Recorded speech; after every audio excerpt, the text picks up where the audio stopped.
சொல்லு. நாகம்னு சொன்னா புரியுது. சரி, நாகம்னா மனித தலையோடு நாக உடலோடு தெய்வ அம்சங்களாகவே வாழ்ந்து வருகிறார்கள். தலை மட்டும்தான் மனித தலை. கண்டத்துக்கு கீழே உடம்பெல்லாம் ஒரே நாக வடிவம். அப்ப இந்த நாகராஜனும் நாகக்கண்ணியும் அவங்களுக்கு மனித தலை இருந்ததுனாலதான் பிள்ளை இல்லைன்னு அவங்களால புலம்ப முடிந்தது. இல்லைன்னு அவங்களால பேச முடியுமா?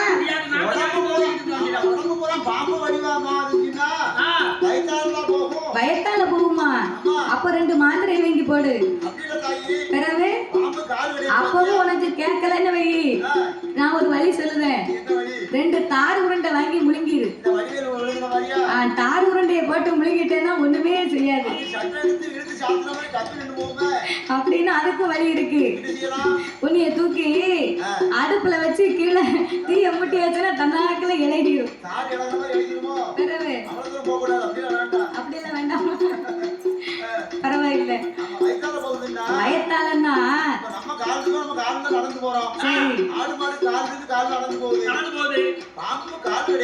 ஊர்ந்து ஊர்ந்து ஊர்ந்து போகும்.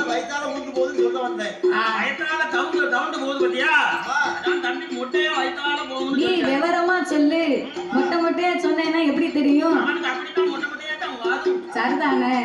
அப்ப இந்த நாகராஜனும் நாகக்கண்ணியும் நாகலோக பட்டணத்திலே வந்து இரு பேர்களுமே இன்பமயமாக வாழ்ந்து வருகிறார்கள். வாழ்ந்து வரக்கூடிய நாகராஜனுக்கும் நாகக்கண்ணிக்கும் இறைவனுடைய அருளால் எவ்விதமான குறையும் இல்லாமல் அவர் எப்பேற்பட்ட செல்வாங்கோடு வாழ்ந்து வருகின்றார்.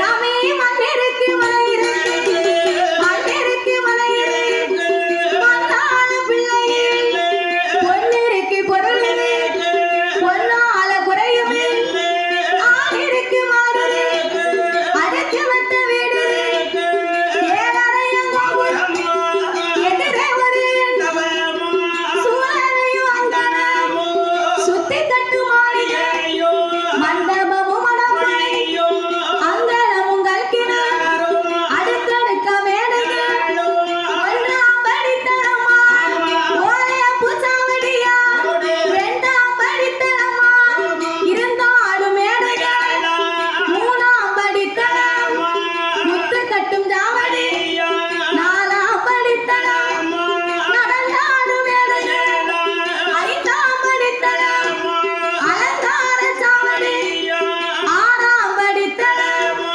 ஆணை கட்டும் ஜாவடி 7ஆம் படித்தரம் எழுந்தறிய மண்டபம் 8ஆம் படித்தரம் ஒட்டாராடி 9ஆம் ஓலப்பூ 10ஆம் படித்தரமா 10ஆம் படித்தரமா பந்தடிக்கும் மேடைகள்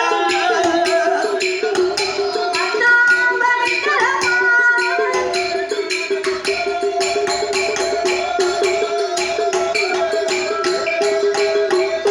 ஆணை கட்டும் ஜாவடி அசைந்திருக்க மண்டபம் குதிரை கட்டும் தாழ்வடம் கொட்டாரச் சாவடி 10 மாளிகை அவருக்கு பந்தடி மேடை பளிங்கு வர்ண சாவடி 7ஆம் படித்தளம்னா அந்த 7ஆம் படித்தளத்துல இருந்தா நமக்கு எந்திக்கவே மனசு வராதா? கல் மண்டபத்துல ஏசியில இருந்தவ மாதிரி சிலு சிலு சிலுன்னு காத்து வரும். அதான் 7ஆம் படித்தளம் எழுந்தறியாத மண்டபம். அப்ப இப்பேற்பட்ட மண்மனை பொன் பொருளோடு மன்னவன் தேவி இரு பேர்களுமே மன மகிழ்ச்சியோடு வாழ்ந்து வருகிறார்கள். வாழ்ந்து வரக்கூடிய இந்த நாகராஜனுக்கும் நாகக்கண்ணிக்கும் இறைவனர்களால் எல்லா வளங்களுமே நிறைந்திருக்கு. செல்வம் செழிப்பு மண்ணும் மனை பொன்னும் பொருள் பால் பவுசு பாக்கியம் நஞ்சை புஞ்சை காடு கரை நிலம் மன என்னென்ன வேணுமோ அத்தனையும் இருக்கு. அத்தனையும் இருந்தாலும் ஒரு மனிதனுடைய வாழ்க்கையிலே செல்வம் 16 என்பார்கள். அந்த 16 செல்வத்திலேயுமே வாய் திறந்து பேசக்கூடிய செல்வம் ஒரே ஒரு செல்வம் தான். அதாவது பீரோவில் நிறைய நம்ம கட்டுக்கட்டா பணம் வைத்திருக்கிறோம். அந்த பணம் வந்து நம்மள அம்மா அப்பான்னு கூப்பிடுமா? கழுத்து நிறைய தங்க ஆபரணம் அணிந்திருக்கிறோம். அந்த தங்க ஆபரணம் நம்மளை அம்மா அப்பான்னு கூப்பிடுமா? ஏக்கர் கணக்குல மண்ணு மனை வாங்கி போட்டிருக்கோம். அந்த மண்ணு நிலம் வந்து நம்மளை அம்மா அப்பான்னு கூப்பிடுமா? ஒருபோதும் கூப்பிடாது. ஆனால் வாய் திறந்து அம்மா அப்பா என்று அன்போடு அழைக்கணுமானா அதுதான் செல்வத்திலே சிறந்த செல்வம் பிள்ளை செல்வம் இருக்காங்க. அப்பேற்பட்ட குழந்தை செல்வம் இல்லாமல் நாகராஜனை அழைத்த நாகக்கண்ணி குழந்தை இல்லாத கவலை கொண்டு அவள் என்ன சொல்கிறாள் தெரியுமா? எங்க நவராஜமா எனக்கு மற்ற பிராணம் உங்க தேவி நாகக்கண்ணி முற்பது வயதாச்சு முடிந்தரிக்க பிள்ளை 40 வயதாச்சு நாடாள பிள்ளை 50 வயதாச்சு ஆணும் இல்ல பெண்ணும் இல்ல.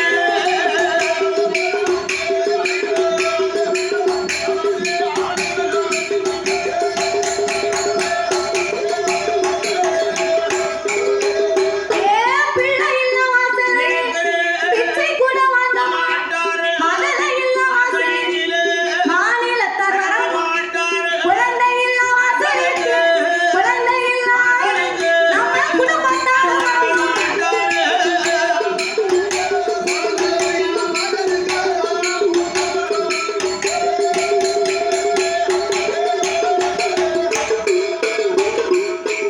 மன்னாதி மன்னா மகுடமுடி ராஜா எனக்கு 30 வயதாச்சு முடிதரிக்க பிள்ளை இல்லை 40 வயதாச்சு எனக்கு நாடாள பிள்ளை இல்லை 50 வயதாச்சு ஒரு ஆணும் இல்லை பெண்ணும் இல்லை. பிள்ளை இல்லா வாசலுக்கு பிச்சை கூட வாங்க மாட்டார்கள்.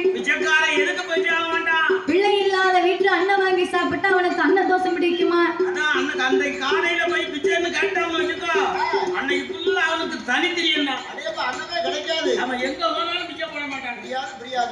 மதலை இல்லா வாசலுக்கு மாநிலத்தார் வரமாட்டார்.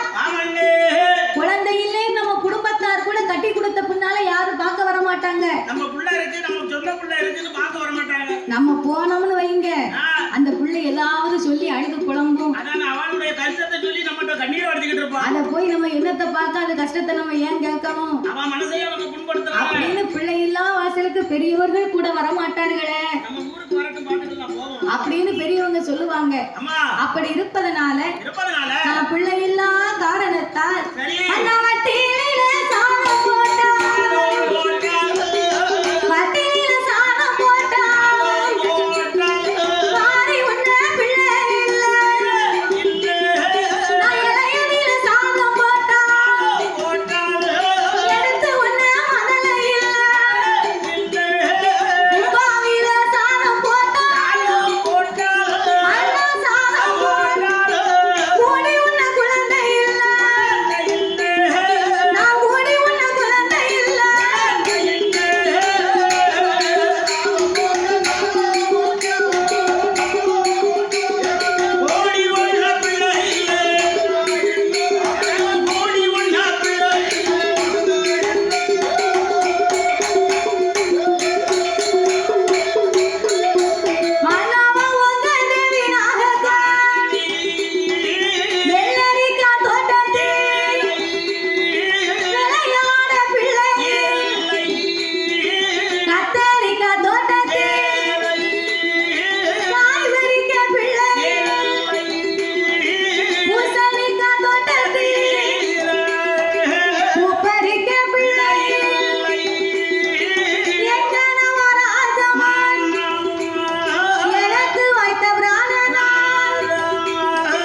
சாப்பிட முடியும். அந்த பருவம் தப்பிட்டுனா அந்த பணம் கிழங்கு கூட பணம் மரமாகி போகும். நான் ஓலை பழச்சிலும் அந்த கிழங்கு பிடிக்கி அவித்தாலும் அதை ஒடிச்சு சாப்பிட முடியாது, நாள் பறிஞ்சு போகும்.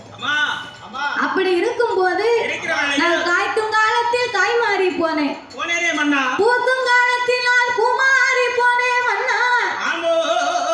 இந்த வயசுலே பிள்ளை இல்லை, இனிமே எனக்கு என்னைக்கு இருக்க போகுது?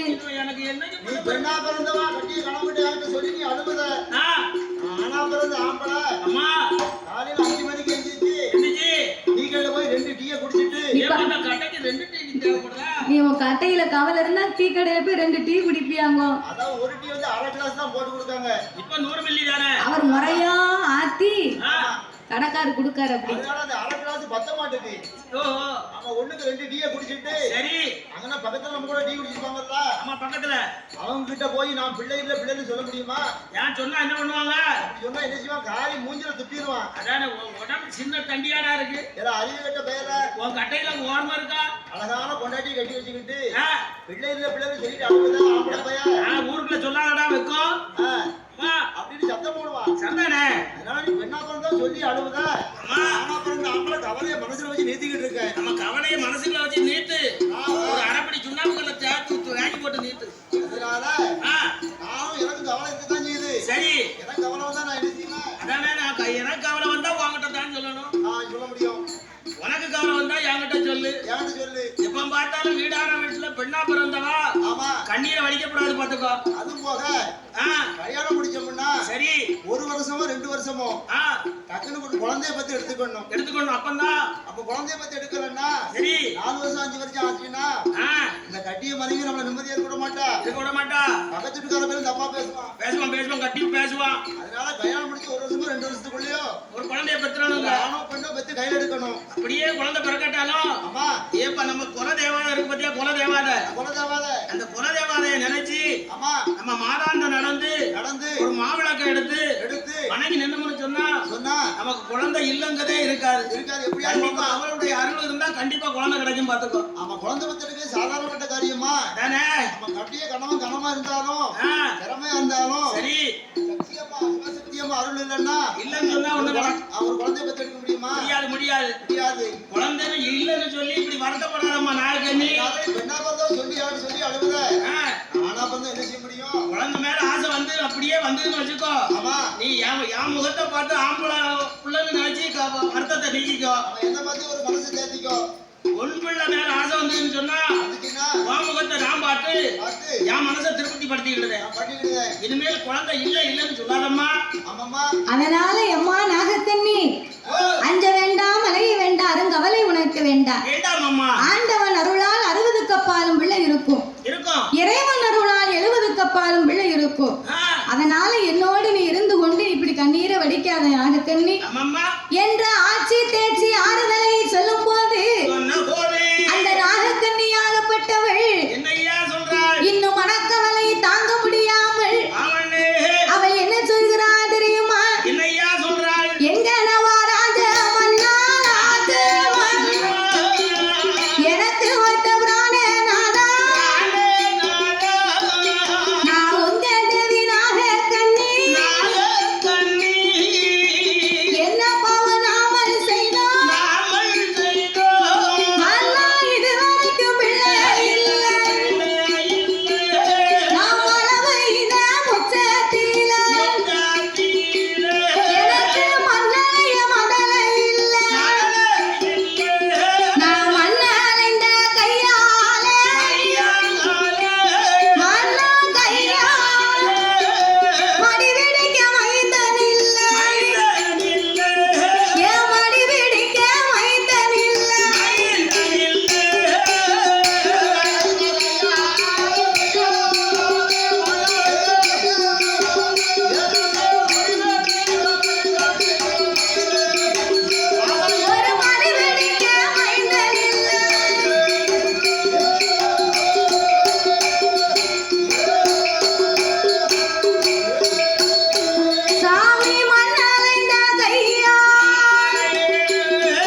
குழம்பு வைக்கும் போது குழம்புக்கு போடக்கூடிய தேங்காவை சரி. அந்த அம்மா எடுத்து போடணும்னு எடுத்து வச்சிருப்பா. ஆமா. சிறு பிள்ளை இருந்தா என்ன செய்வா?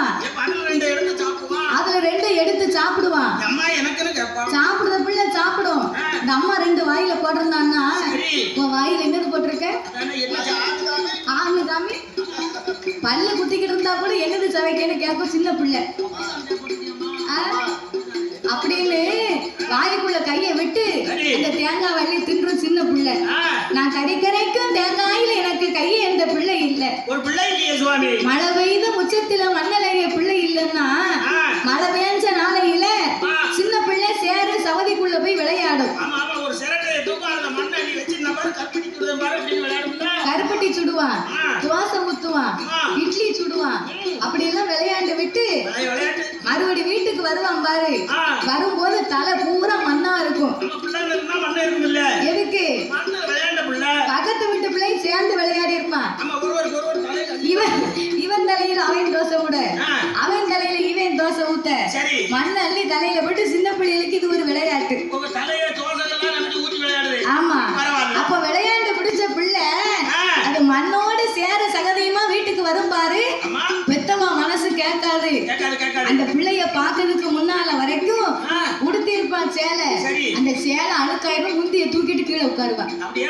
ஆமா, மேமுந்திய மட்டும் தூக்கிட்டு கீழே உட்காருவான். அந்த சேலை அழுக்காயிருமா பிள்ளைய பாக்குறது வரைக்கும். வெளியில போனானா கீழே உட்கார மாட்டா. சேர் இருந்தா தான் இருப்பேன் அப்படின்பா. அதை மீறி கீழே உட்கார்ந்தா சாக்கு விரிச்சா தான் கீழே இருப்பேன் அப்படின்பா. ஆனா அந்த பிள்ளைய பார்த்த உடனே அவ 10,000 ரூபாய்க்கு சேலை எடுத்து கட்டினாலும் சரிதான்.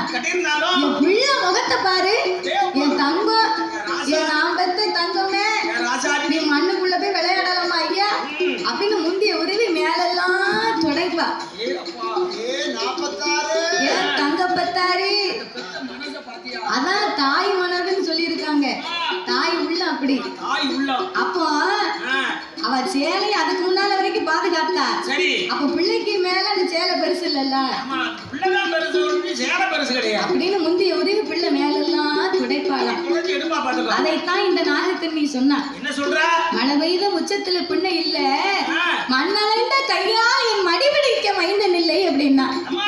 அப்போ இந்த நாகராஜனை அழைத்து இன்னும் என்ன வார்த்தை சொல்லுகிறா தெரியுமா? சாமி மன்னாதி மன்னவர் மகுடமுடி ராகவாய் உங்க தேவி நாகக்கண்ணி என்ன பாவம் செய்திட்டு ஏது பிள்ளை நமக்கு ஆவை அடித்து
அப்படின்னா என்ன தெரியுமா? எதனால ஓட்டு நாடி போட்டு ஆனாங்க? அந்த காலத்துல காடுகரைக்கு வேலைக்கு போறாங்க அப்படின்னா வேலைக்கு வரக்கூடிய ஆட்களுக்கு அப்ப சம்பளம் கிடையாது.